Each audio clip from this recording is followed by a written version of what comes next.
For those who don't know me, I'm Sharon Constançon. I'm CEO of Genius Methods and Genius Boards. And we are running a series of roundtables for as long as there's interest and topics to discuss on a weekly basis on a Monday at 1:00. And it's lovely to see a large number of regulars that are returning to us. And we've got some new faces today as well. So welcome, everybody. Today, we're going to be talking about culture.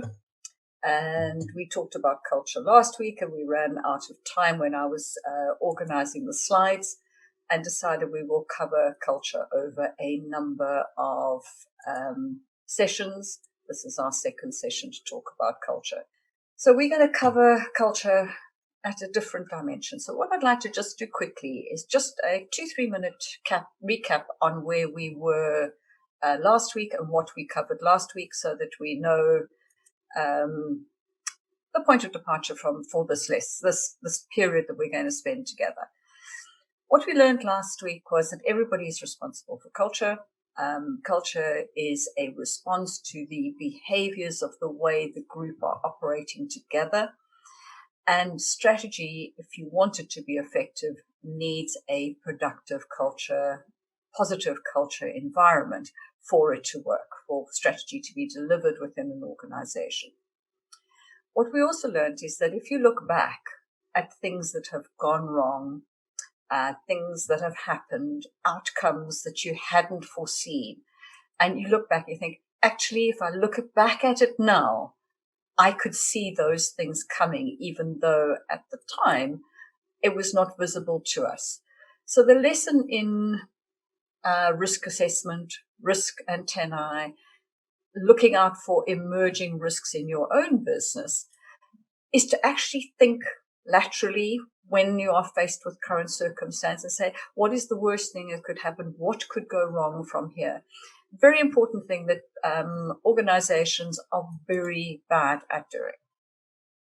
So just to summarize, we covered it last week, the visible evidence of culture, who influences culture, recognizing the presence of culture. We talked about the three organizations, Barclays, BP, Bank of England, and we also talked about 3 examples of FTSE 250 companies that I've worked with.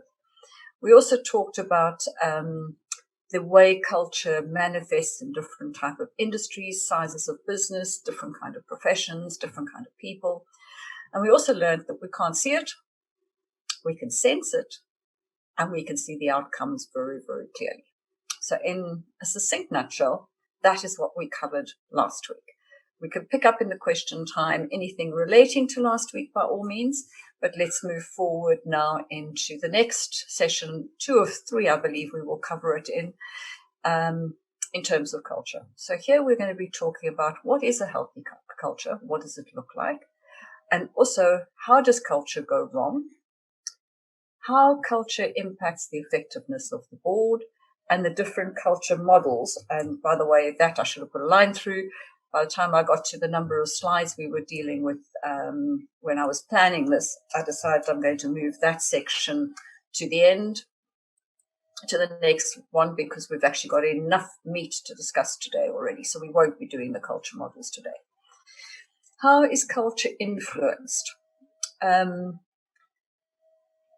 If we look at the vision that an organization has, you've got the focus of either bottom line, for example, or you've got an organization that is saying that actually people, planet come first before profit.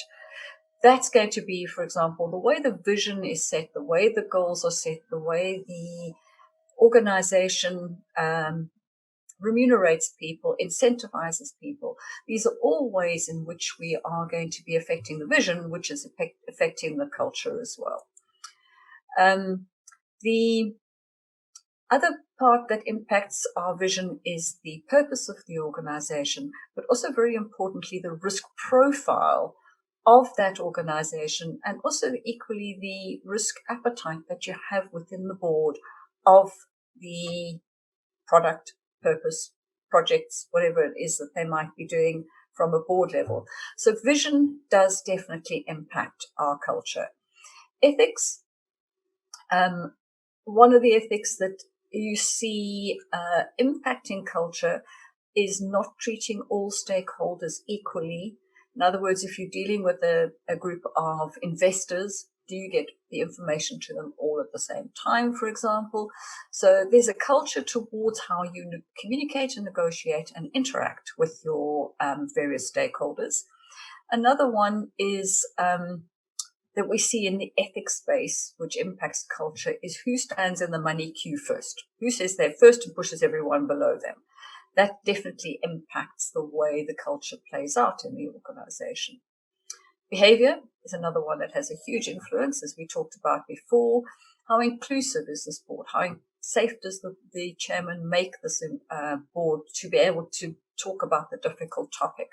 Does the board director walk the talk? We've talked a bit about that last week as well. And also, to which people on the board have their own agendas and their agendas come first, or how many behaviors are more dictatorial in their nature than they are inclusive, collaborative, aligned, all the other things that will be more positive towards culture than some of the ones I've just mentioned. The other thing you've got is the open door policy the organization might have or an individual might have. How easy is it to communicate? How are they managing when they're remote? I remember working with a board at one point. It was a global organization located in London, but the chairman spent a lot of time probably on an aeroplane, was probably where his location was most common. And the board felt he was remote and not available to them. His view was, it doesn't matter whether I'm at home or whether I'm on an aeroplane or whether I'm in the Far East or in America, I'm still available. But to them, there was a barrier. It's interesting to see how that organization today is coping in a COVID environment where all of us are remote from one another. And another one is the ability to listen. So we covered some of those last week. So now I'm going to look at some of the guidance we get on culture. FRC being one of our key points to turn to, being the Financial Reporting Council here in the UK. And interesting that they actually have to put this into the guidance, which is actually sad that we sit in an environment where we have to state, you need to be honest, you need to be open, respectful, adapt to your environment, be reliable. Aren't these things our parents taught us when we were children? Isn't this what we got taught at school, that these were the way you behave in society? Recognition of others, acceptance of the challenge. In other words, be resilient, be able, step up to the mark. Accountability. How can you get to an executive role and not think that you're going to not be accountable? And the sense of shared purpose. So this is what the FRC gives us as guidance, which is, I get all of it. I don't disagree with any of it. I think it's really very, very valid.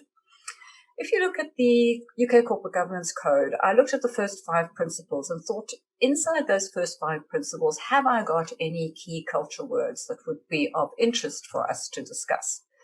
So if you look at Principle B, culture is aligned to purpose, values, and strategy.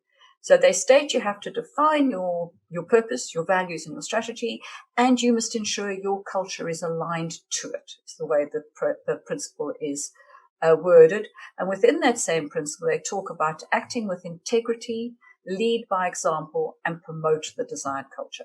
Very, very, very clear messages to the board and to the chairman as to what's expected of you in terms of culture. It's not acceptable now.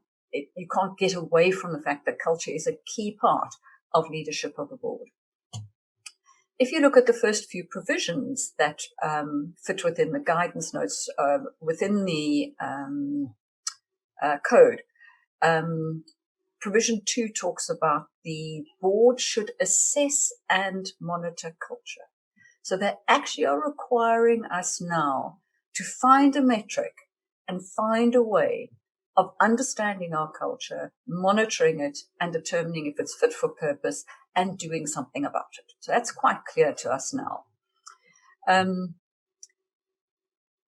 Where you are not aligned, where your policies, for example, practices, behavior, the way people operate within the company is not aligned to the culture desired by the board is now responsible to take action and corrective action to bring that into alignment. So we find in board evaluations now, for example, I was looking at one today, where the actual brief is purely about behavior and boardroom dynamics. It's not about governance. They say we've done governance, we've got that right. Now we want to talk about the people. And they've done it as a completely separate project, which is quite interesting. Another good code in the world that's recognized to be one of the better codes in the world is the King 4 code, governance code in South Africa, where the first principle is lead ethically and effectively. And they use words like integrity, which is good. It's in our code as well, but it's not in the guidance one. Competence. Now that you do wonder why you have to put that into a corporate governance code. Responsibility, another one. Why are you there if you're not going to do it? Accountability, fairness. In other words, treat your people, your colleagues, the team with fairness and be transparent. I then looked at the 7 principles of public life, which were the Nolan principles issued in 1995. So these are not modern. These are quite a way away. Some people weren't even working when these came out. And I mapped them. The 7 principles: selflessness, objectivity, and leadership are 3 that are not in any of the current codes, but very, very valid. Integrity was in the South African code. Accountability was in both the other 2. Openness and honesty being in our codes. So interesting how we mix. And my view is all of these are very, very valid words that we should be combining together when we're looking at the culture of our organization. And it gives us some guidance, some clues as to how we evaluate and determine metrics to work by. What does a healthy culture look like? Words that I would add to the ones that we've just reviewed. Trust, be aligned, that was inferred in one of them. Listening, sharing, safe, nothing's too difficult, no agendas, business first. It's the viability and sustainability of the organization is your first point of reference.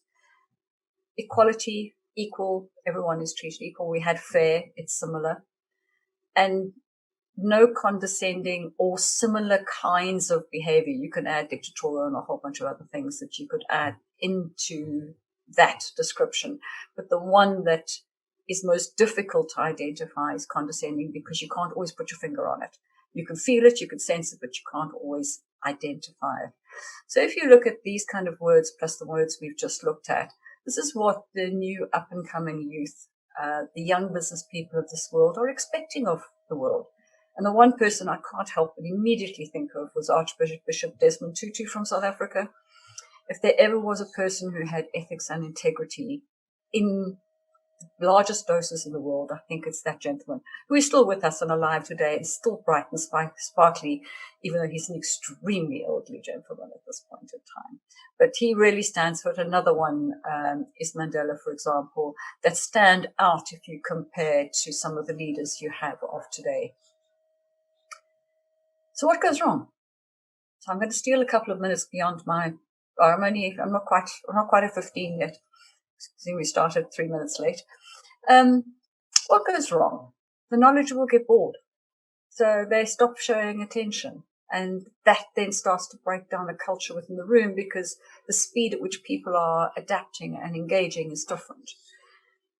Everybody agrees, you get groupthink, and there's somebody says, well, I couldn't be bothered to say what I disagree with because I will be looked at inappropriately and it's not safe. They stay with the known environment. They don't stretch the barriers.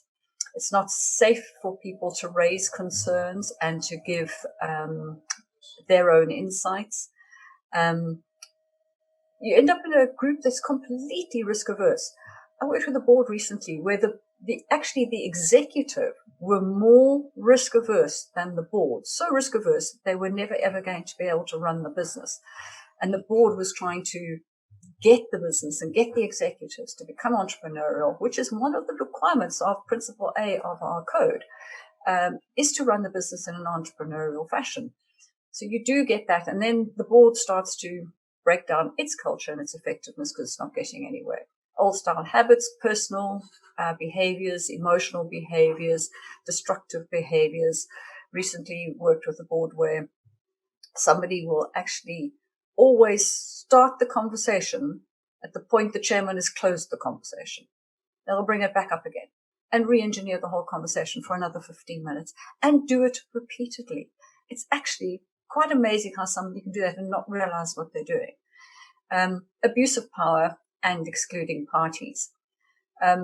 So those are the ones that have been, I have come across in a theoretical environment. So I thought, okay, does that cover all of the ones I've seen in business? So I got a little bit carried away because I found a whole bunch in my experience that I can add to that. Decisions that are not taken. We just kick the can down the road. Personal conflicts where people don't like each other or they've had a fallout over something specific. Some people not getting their fair airtime or too much airtime. People reacting emotionally. In other words, not responding rationally, reacting emotionally. Others that don't speak up. You just get that silence. Sometimes you've got people where they've got very, very good content. They've got lots to add, but they will not speak until you ask them. Good leadership understands the director that is like that. A good leader will understand a person who's reflective and get the best out of them. Being too operational instead of being strategic, avoiding the difficult topics like the succession of the chairman, for example, revisiting or avoiding topics on a continuous basis. People being in their mobile phones, in their emails, in their app, whatever else I've seen people get up to instead of being in the present. And it's far more difficult when people are in a Zoom or Teams or video environment. You actually can sometimes see somebody typing and somebody laughing. You think, okay, they've just sent a message to each other. It's obvious that you can see it, but it's really so dysfunctional to everyone else. The other thing we see a lot of is people being too polite and therefore not being transparent. They're so polite, you don't actually know what they think and what they feel. Rubber stamping boards, very often seen with a subsidiary board where they've got a holding company and they make the assumption that they've got no power. We see that also as companies owned by the government also think they've got no power. Unethical behavior, you see all sorts of things in terms of the way people are treated, the going behind people's back, dismissing people in inappropriate ways, not responding to whistleblowing. I can go on with all sorts of things. Lack of diversity of thought is another problem that you get.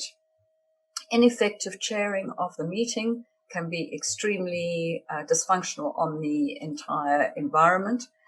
Over-reliance on one person, one topic, one bit of knowledge, paperwork, or whatever it might be. Favoritism between, and I've seen this very much between particularly that comes to mind, between a chairman and a SID. Favoritism to the point that it was actually very dysfunctional in the meeting because the SID actually wasn't very good. Now, if the SID had been extremely good, you may not have noticed it, but in this case, it was very obvious. And not being able to self-assess the impact that you as an individual are having on the environment around you. In other words, a lot of people are not mindful of how they can negatively impact environments that they're operating in.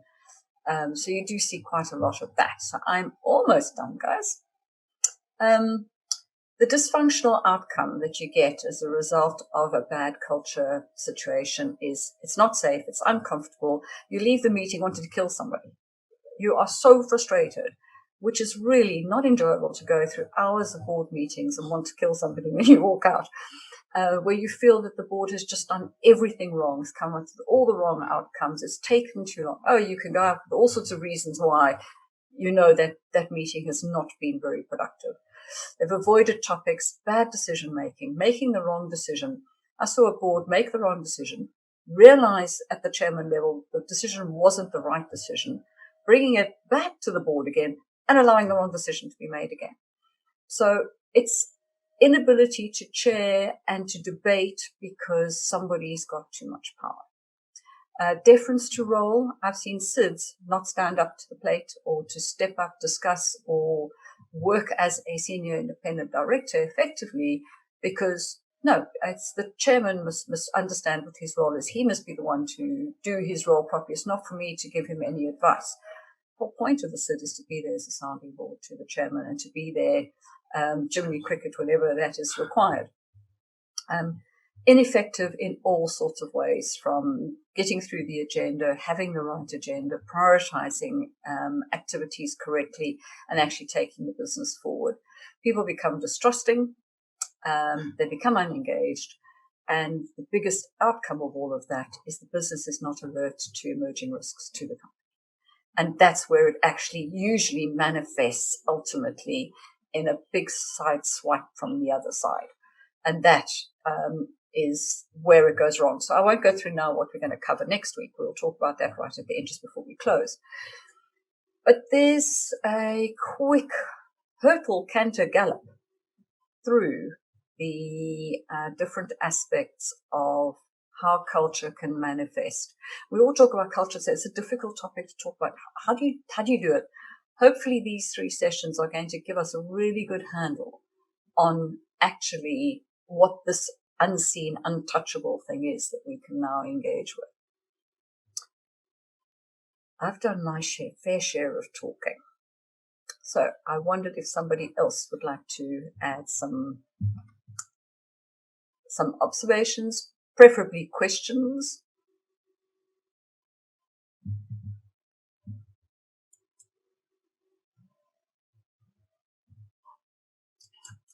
Any insights?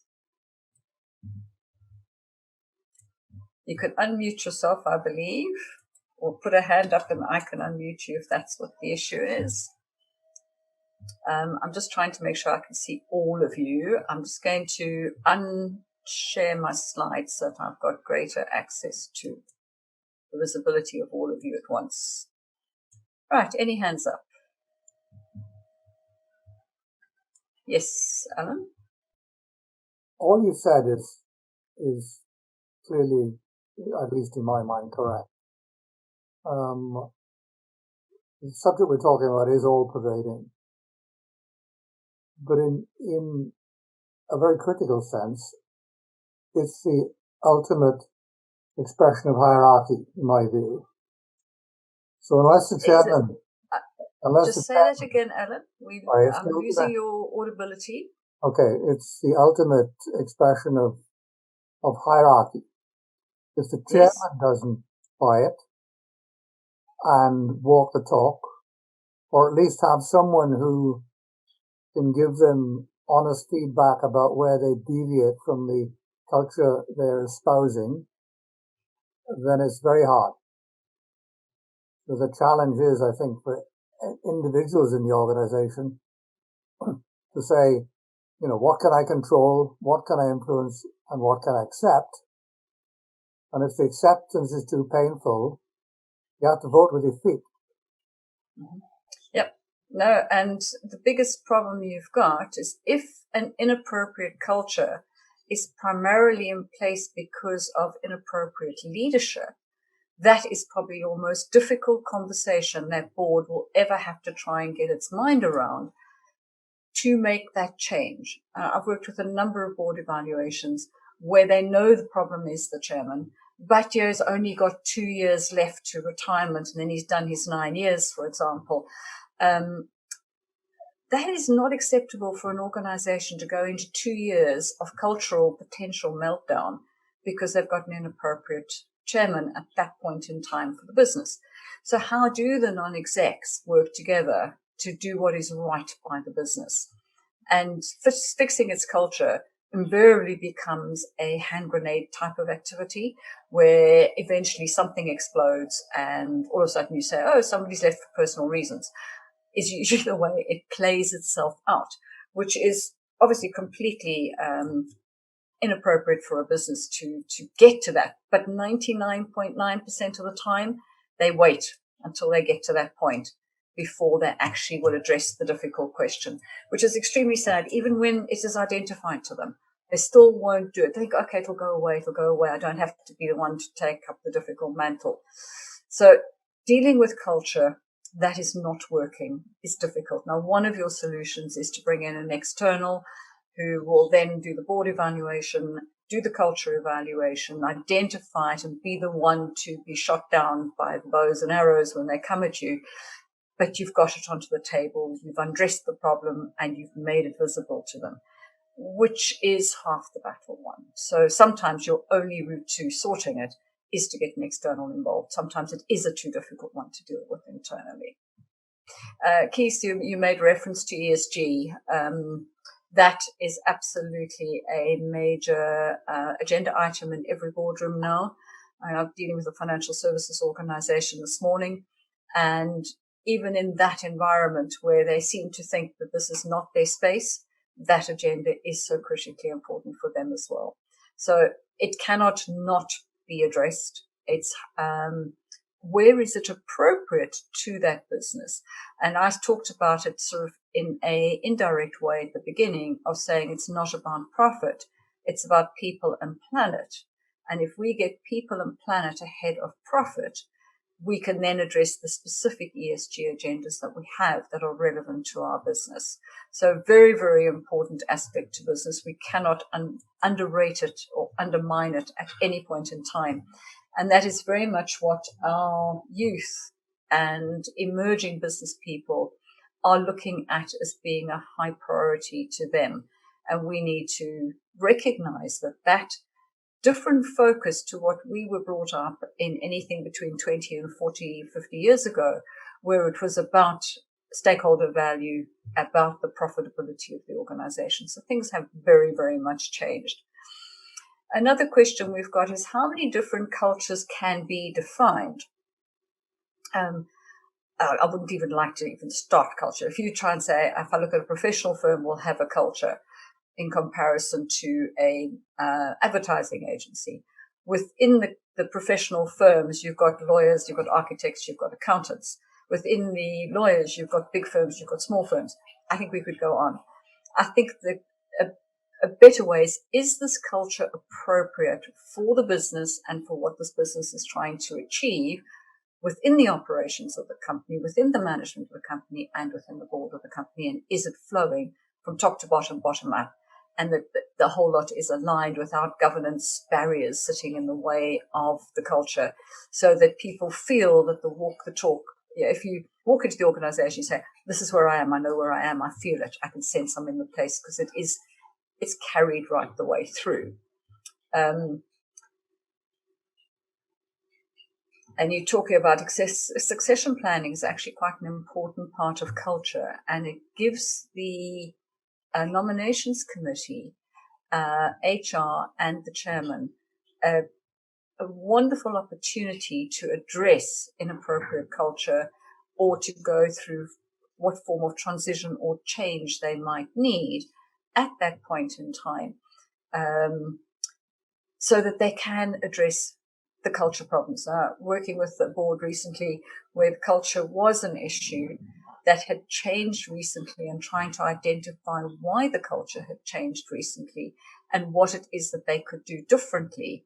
And theirs was around who was in the boardroom rather than anything from the leadership, but it was impacting the way the leadership was occurring because of the presence of people in the room, which is extremely different kind of influence that you might expect, but that was one of them. There's another question from John, measuring culture and culture alignment. It's great, provided you can show a marked improvement. Obviously, we can't improve forever and forever and forever, because the additional add-on will be smaller and smaller each time. What I think is important in your measuring of culture is culture delivering effectively for the organization, and rating it on a basis of numerics or words. There are various ways of doing it. But a lot of it can also be just almost a 360-degree style of reviewing what culture is. And sometimes I think you get better results if you actually get somebody who's proficient at asking the right questions to actually have a conversation with each individual one-to-one. People sometimes don't want to write down what they feel. And sometimes when it comes to answering questionnaires, they don't give the right option that person would like to have addressed. So you get various different reasons why you don't always get the truth around culture. A lot of it is also because people don't understand culture. So you ask them the question they don't really know how to answer. So the importance is in the interviewer who does know what they're doing, does know what they're trying to achieve, and who can then address getting the right answers out of individuals so that they can collate the information. So sometimes this is an exercise probably best not always done internally because you may not have the required skill sets that are needed. Another comment is around the buck has to stop and start with the chairman. Yes, I think if the chairman doesn't walk the talk in the first place, you might as well walk the plank because you're not going to get it right if the chairman. Sorry, I'm making people laugh to get me laughing and watching you guys laughing. It is really important that if you haven't got the culture at the top, is for the NEDs to work as a collective group. That's what their purpose is to come together and to determine how they're going to address it. And one of the key things that we suggest boards do at the end of every board meeting is you have 3 mini meetings. One is all observers and non-board directors other than the board and the company secretary all depart the room, and people have the chance to say, well, how did that meeting go? What did we learn? How did it feel? Was it a good outcome? Then the executive and company secretary leave, and you've now got chairman and non-executive directors, and you go through, we have a draft agenda for these kind of meetings to get the conversation flowing and for people to learn to trust one another. And then you've got the third one is the chairman leaves the meeting and leaves the non-executives on their own. So there's a forum every board meeting for the directors to raise the difficult issues in the right, safe forum without it looking like they have had to engineer a meeting and everyone goes into rabbits in headlights type of status, or they're trying to find out what people are doing and who's talking about what. And it just destabilizes everyone. So having a routine environment to have these conversations it starts off very awkward, becomes very easy, and actually builds camaraderie amongst the individuals as they have these smaller meetings that they know are trusted spaces. Please don't do what one of my customers did. The chairman of the audit committee, who was Sid at the time as well, would run out of the meeting, run straight into the chairman's office and tell him everything they'd just discussed. That's not the purpose of what these meetings are about. They're about the confidentiality. There was another one from Paul on how can the company secretary influence management, board culture, and therefore the board itself. I think the company secretary is probably one of your most pivotal, competent individuals that can actually move the dial outside of the chairman themselves. So good governance, they understand governance, they're the trusted holder of secrets, that's why we get the word secretary. They can tell the litmus of the organization from positive to negative, where the skeletons are, where the problems are, where the bad behaviors are. Their visibility of the good, the bad, and ugly is usually probably the most prevalent out of any role in the board or in management. So therefore their ability, and I haven't quite worked out yet as to whether they get the job because they've got good EQ or whether they develop good EQ in the role. But company secretaries primarily have good EQ and therefore have the ability to work the parties to find the compromise, to find the middle road, to understand what culture is. They can talk about culture usually more comfortably than a finance director might be able to talk about culture, for example. So a very powerful role, and one I would recommend chairmen rely on to help them with that being achieved. Best way to convey to the board there's a problem in their culture. Give it a couple of ways. Speak up. Have a private meeting with the chairman. Encourage the chairman to get an external advisor, board evaluation, some kind of a project going that will stumble upon the problem, or approach their problem sort of very more directly in the process of getting to that evaluation project that's being done. The other one is to talk to the chair of the nominations committee, talk to the company secretary, chat to one of your fellow Neds to see if you're the only one who thinks the culture is a problem. You might be the lone wolf. You might be the problem. So socialize that thought in a safe environment to understand what the degree of that problem might be. Another question we've got is around Remco, Nomco, and chairman need to be aligned, those respective chairmen, in terms of aligning remuneration strategies. I couldn't agree more with you, Ivan. The issue you've got so much these days is the incentivization of executives creates the wrong outcome. They're incentivized to bottom line. It's financial. It's things you can measure more easily. It's seldom bringing in the behavioral, the cultural, the engagement, the personality, character types of things that we need to also look as being the softer measures, which a lot of your go-getting CEOs who are top-line motivated or numbers motivated or outcome motivated, the last thing they want to have to deal with is issues of the softer, what they tend to call the pink fluffy stuff, which is not what we're in about. We're definitely not in the pink fluffy stuff space. But the behavior of these individuals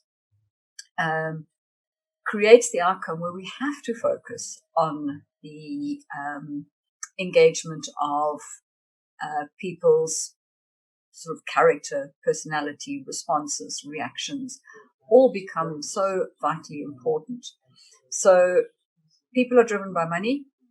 Money does cause a lot of damage, and some people are solely driven by it and can come up with some very, very bad behaviors as a result. I've seen some chief execs thumping fists on a boardroom table demanding that the Remco chairman does it his way. Not really how I thought we would run businesses. Even Sharon and Sampits shouldn't behave like that. But we do see that kind of behavior sometimes occurring. So I get that question very much so. Then we've got, if you've got a board meeting of 3 to 4 hours, how long should we spend in the post meetings?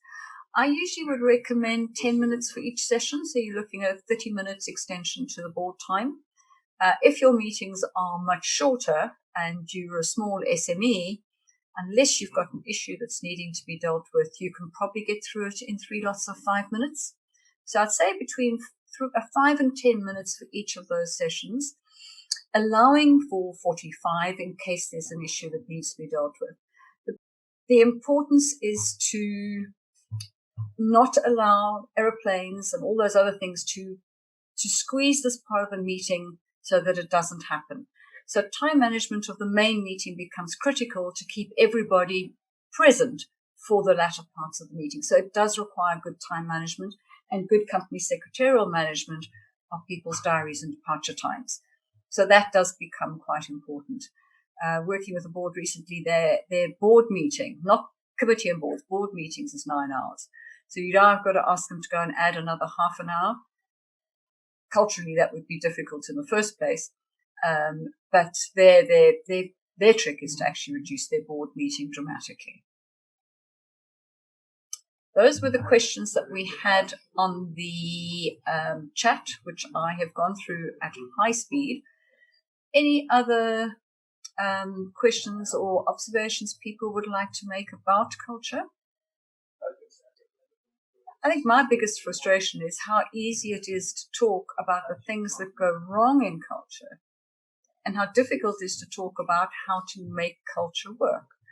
Every board director comes into their board meetings and into the company that they've been appointed to do their best. That is usually where they're starting. They're not starting there to be destructive. They're not starting there to be negative to the company. And why is it so easy that it breaks down? And it's all because we're human. Nice way of putting it. So it really is a challenge for the chairman to pull together these diverse people. And we call on diversity today because it is so critical to the depth of breadth of conversation. But without good culture, without good leadership, and without good chairmanship of a meeting, diversity in itself will cause a complete breakdown in culture, because people can't work together, they can't understand one another, they cannot respect each other's points of view, and it will start to break down before you've got 10 intelligent minds and you've got a mess. It's like what's that dessert Eden mess? Yeah, it's exactly what you've got at that point in time. So it's how do you pull together the IQ, the EQ, the knowledge, the worldly experiences that everyone brings to the table, so you get the most out of each individual, and that will build their trust in the board and therefore their ability to contribute towards a good culture. So it's a vicious cycle that goes downhill very, very quickly. Yes, Martin. Just a quick one, really. How do you keep the culture evolving in an environment where we can't actually be with each other? One of the things I'm thinking of very much is that when I start meeting people for real again soon, they're going to be very different people to what they were a year ago. Yeah, we used to come up to one another, shake hands, embrace, stand in close circles with a glass of wine. Things that at the moment we're going to be more like magnets repelling each other rather than what we used to be of attraction. And we're all going to look at each other suspiciously. Are you going to make me, or are you going to kill me? We are really going to be quite infused with distrust of environments, of engaging with people. I think one of our biggest risks is that businesses, one of the things I want to start covering after this culture part, is around trying to address those emerging risks in business because we're not together, because we're not going on site, because we're not having meeting rooms and people can have a coffee chat or sort out their differences. Things when somebody irritates you, it manifests now. Or people say, well, I should have picked that one up. I should have dealt with it, but I couldn't be bothered.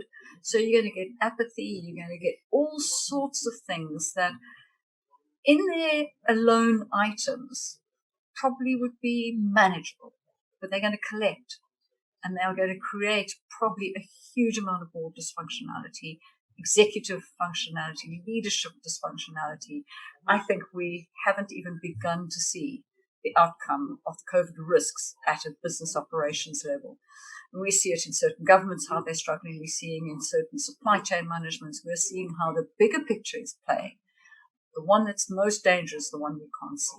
And this is this one around operational behavior, working within a board and learning to come together again, learning to travel again, and taking that risk assessment that it is safe for us to do so. If anyone feels they wish to drop off, we are formally finished. I am happy to keep the conversation going. Next week, we'll be talking about the different culture models that we didn't get to today, because as you saw, we had enough to cover. Ethics and influences on culture, so how the ethics creates the impact. Performance culture models, as to how do we behave in a performance culture, and how people's roles in the organization can directly impact the overall culture. We've got an extra one here. Question has come up. Having a person or a consultant come in and talk about the different personalities has helped in the business. What I tend to do, Ivan, and I find it helps also quite nicely, is having come from Africa, it's very easy to use the analogy of an animal to a behavior. And we role play and do case studies where you're looking at the behavior in a likened to something that everyone can say, okay, well, we know that the buffalo is going to come in and if you're not careful will stab you from the back, or is quite a powerful influence, snake, shark, ostrich, secretary bird. So we can go through the different characters and get people to understand actually what those characters look like, and then be able to recognize and teach them how to recognize the behavior. Another way that we find very successful is creating a case study that is not even in that industry. So it's created around the knowledge of what the problems are, building the case study with them inherently built into the case study, you'd be incredibly amazed how everyone sees them, identifies them, knows how to fix them. And then when you get to the end of the case study, you turn the mirror around and say, oh my God, didn't realize that. So that also works very, very powerfully to help the recognition. Is not to come at it directly, it's to come at it from getting an understanding at a board level collectively of how these things create the outcomes they do, rather than addressing it head on, because sometimes head on can be ways people don't like to take it on. They're uncomfortable with it.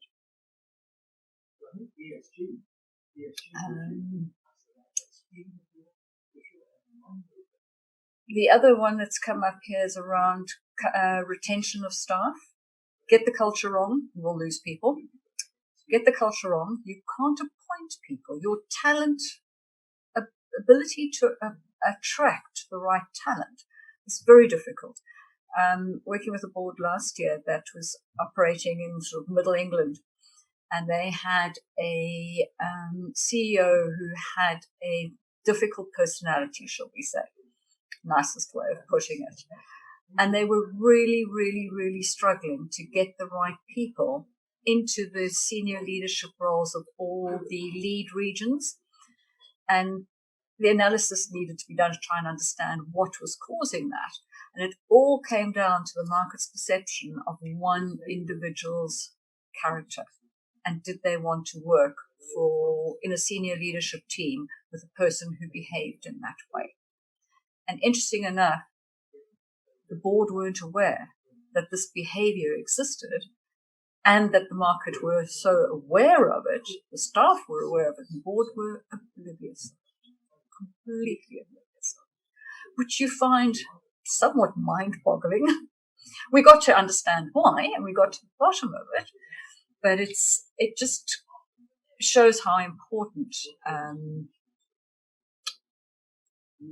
getting to having the right people, keeping the right people, and attracting the right people. And also getting rid of the ones that are actually getting in the way of your culture in the first place. It is important that those people are not required in that company. They fit better somewhere else. It's not that they're bad people. They just don't fit with this organization. So it's not that they are the wrong people as persons. They came there with their best intent. They're wrong for that combination. And that is quite critical to understand. And also in people leaving an organization because of their influence on culture is to understand that it's not them that's bad. It's their correlation to the requirement, the purpose, the mission, or whatever it might be that's not aligned. Or the way they react to some people. Some people just see a red rag when somebody comes into the room and that's them gone. Can't fix them. I managed once to get a CEO and a chairman to at least be civil with each other and actually talk to each other, having not spoken to each other for 2.5 years, 3 years since the previous board evaluation, where the evaluator didn't handle the feedback very well, to the point it actually worsened the situation. And I come in, get the job, but only then find out what the problem is, and having to get these two individuals to learn to respect one another and to come back into the room and not just switch off or just not communicate, barrier everything the other person is doing head on for the boundary, like the one was doing, just doing what he wanted to do, taking no cognizance of the board or the other lead roles. It was an absolute, little boys and little girls in playrooms, and they can both be horrible to each other. I have not seen some of the things, this being an example which correlates to a whole bunch of kids being ugly to each other. Right. Any more questions? If there isn't anything, we've done our 50 minutes, which is more than normal. Thank you very much. Thank you. Thanks.